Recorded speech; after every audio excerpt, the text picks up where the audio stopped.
I think it was 16 years ago. 16 years ago, I made Return to Pooh Corner, and it was the first lullaby record that I made. They called it a children's album, but my dream for that album was that the parents would love the music as much as the children.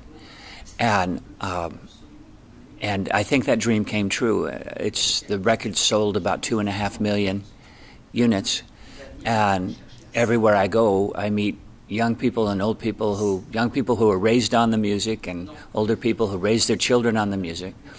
And it was the president of Disney Records raised his children on that music. And so he called me and said, I want you to do the same thing, only up-tempo. I want you to make an up-tempo record that the parents would love as much as the children.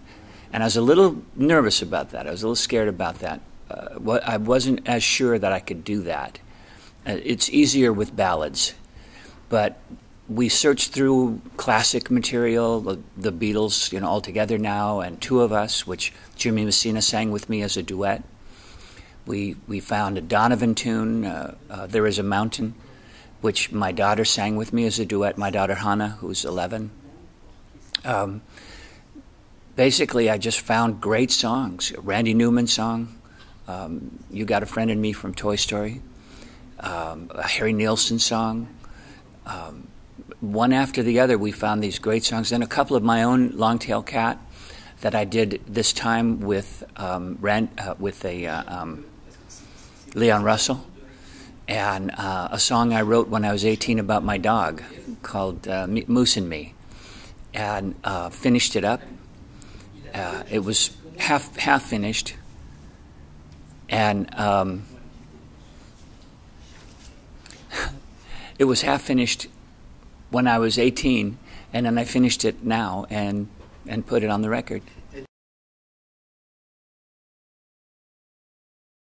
The story of Moose is that when I first moved out from my parents' home, I moved into a rough part of Los Angeles, and I paid $65 a month for half of a duplex, and it was a very dangerous part of town, and so the first thing I decided to do was get a dog.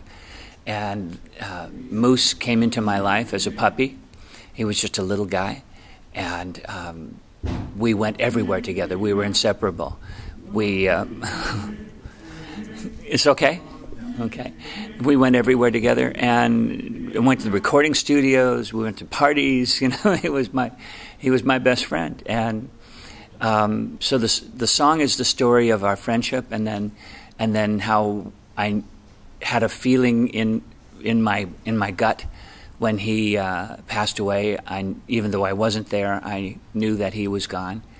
And it's the story of the friendship of a young man, and I was barely 18, and growing up for 14 years with this dog, and the kind of friendship that happens over that time, called Moose and Me.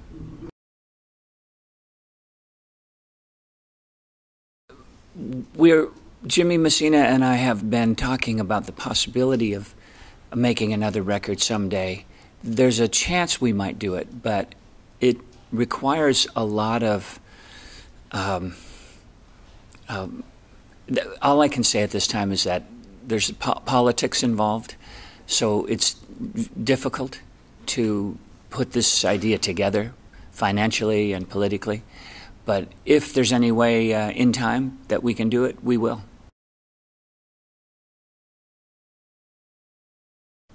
I've not only written alone all my life in my career, but I've also written as a collaborator, and from Jimmy Messina on through. And so where I go and who I collaborate with affects the kind of music that I write. And I noticed that when Loggins and Messina went on the road in '05, for the first time in 30 years, I started thinking creatively with the acoustic guitar again, and I started thinking a little more in a sort of country rock kind of approach to things. And I thought, well, if I'd stayed there, and if I had never made Celebrate Me Home, if I'd never made Leap of Faith, but if I'd stayed in the country rock thing, what kind of music would I be making? So I went to Nashville, and I wrote with really great Nashville writers. And and I also wrote with Richard Marx, who turned me on to many of the Nashville writers he writes with. And that made an album called How About Now, and is a very different kind of record from, let's say, a Celebrate Me Home. You know, the music has evolved and is continuing to evolve, which is good news.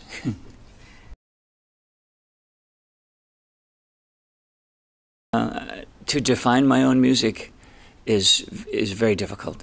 I think mostly it's the music of my life. It is lyrically what has affected me and moved me, you know, the good stuff and the bad stuff, and will be eventually a life story.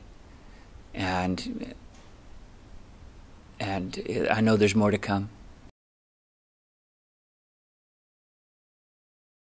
Well, I met Michael McDonald back when the Doobie Brothers made Fault Line.